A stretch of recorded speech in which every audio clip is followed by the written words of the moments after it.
I've been fortunate enough to have the opportunity to play this game since I was in 4th grade, and I've been with the Panthers now for 8 years, and it's never the right time to step away, but now is the right time for me.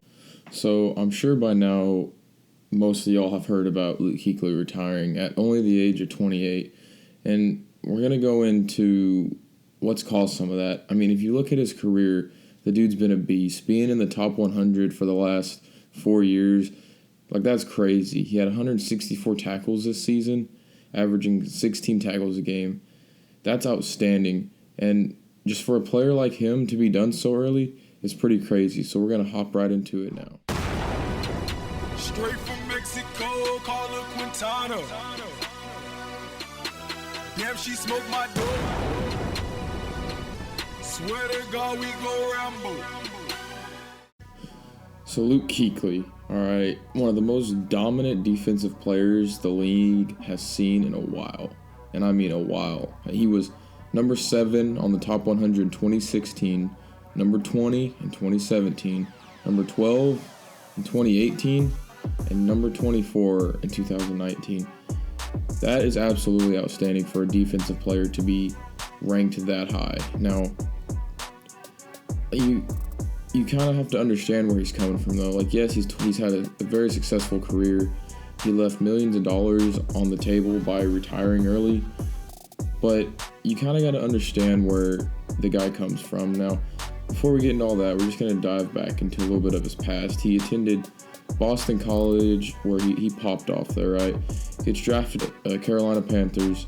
And like I said previously, just went to work. I mean, as you can see here, I got a freaking fat head of him. I mean, the dude has meant so much to me and how he plays and how he's a student of the game and just how he's able to diagnose offenses and just call their plays before snap. Like, to me, that's a crazy thing to do, especially with the complicated schemes that the NFL has nowadays. I mean, he's just an all-around great player, great guy, everything. But back to what I was saying, you have to understand where he comes from. Like, with Calvin Johnson, Andrew Luck, all of them, they all left millions of dollars on the table by retiring early. But you have to understand that they're thinking long term. They'd rather, they're already set for life, signing their millions of dollars first contract. You leave $10 million on the table. For them, it's not about the money. They just love the game. And like Luke said, he thinks he wants to still play the game, but he just knows that he can't. And reasons for that is he's had 3 diagnosed. I say diagnosed because not all concussions go diagnosed. So he's had 3 diagnosed concussions, which is not a joke, all right?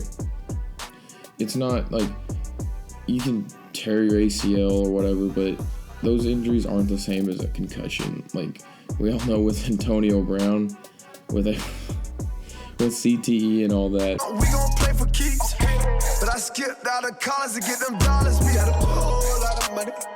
But no, like CTE, that's a real deal and a real occurring injury that happens to football players, especially hard-hitting players like Luke. I mean, like I said, only having 3 diagnosed concussions playing linebacker, and as hard as he played, I doubt that. I'm willing to bet he had a lot more than 3 concussions. Just because they're diagnosed, I guarantee he had so much more than what their training staff could see.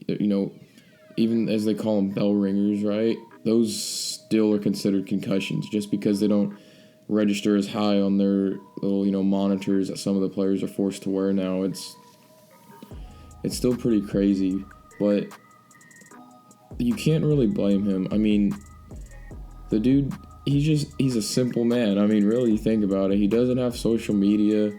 He doesn't really get involved with all that. He just studies the game and he plays, and that's what it's all about. Now, yes, I was sort of frustrated myself because, like I said, he's only 28 years old. He has. You look at some of the older linebackers, like Ray Lewis and Sean Lee and all that. They have such productive careers, and for Luke to end it so early, it was sort of frustrating. But you just got to understand where he comes from. I mean, it's bigger than football. But like I said earlier, there's really not much else you could ask for in a player. I mean, like I said, even back when he started playing football years ago, I mean, junior high type stuff, like, said he wasn't very big, so what did he do? packed on weight, packed on strength, studied the game, became a student of the game, and just balled out, and the rest is history. I mean, to be as young of a player as he is, granted, yes, younger players tend to play harder, but to have the experience that he has, like, that football IQ, it's crazy to have at such a young age. I mean, averaging like 16 tackles a game, which is just absolutely crazy. I mean, that's usually numbers you get from a veteran, as of, Sean Lee, Ray Lewis, some of those older guys. But to be such a young, hard-hitting, and smart player, what else could you really want? I mean, it sort of hurts to think that he might not be in the Hall of Fame just because of how short of a career he had. But, I mean, what else could you ask for? He really set the tone for just what it means to be an all-around just good NFL player. You don't hear much about him. I mean, if you hear stuff about him, it's in good stuff. I mean, there's other players, that all you hear about him is getting in trouble for. I mean, he let his playing ability speak for him. Everyone that talks about him says he's so soft-spoken, but he gets on the field and he's going to light you up, And that's just crazy to me to think. But anyway, I hope that helps y'all get a little bit more insight of what has happened to Luke Kuechly and just why he retired so early. Like I said, I've looked up to the guy for how he just plays and how he sets the standard. So anyway, that's all I got today. I'll see y'all in the next one.